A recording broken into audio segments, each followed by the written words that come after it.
বীর মুক্তিযোদ্ধা মাহমুদুল হক দুলালের দাফন সম্পন্ন।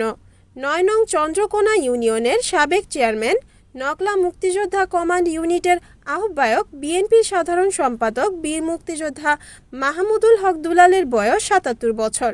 গতকাল শুক্রবার রাতে ইন্তেকাল করেন। আজ শনিবার নকলা সরকারি পাইলট উচ্চ বিদ্যালয় মাঠে তার প্রথম জানাজা অনুষ্ঠিত হয়।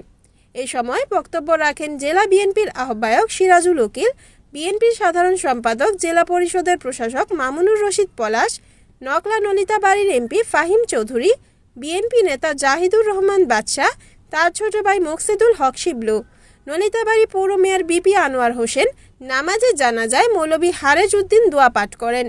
বীর মুক্তিযোদ্ধা মাহমুদুল হক দুলালের দ্বিতীয় জানাজা চন্দ্রকোনা রাজলক্ষ্মী উচ্চ বিদ্যালয় মাঠে অনুষ্ঠিত হয়। এ সময় তাকে গার্ড অনার প্রদান করেন নকলা থানা পুলিশের একটি টিম।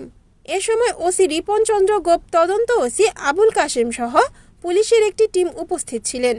পরে তাকে হনুমারচর নিজ বাড়ি পারিবারিক কবরস্থানে দাফন করা হয়েছে। Report Yusuf Ali Mondal, NN TV, Sherpur.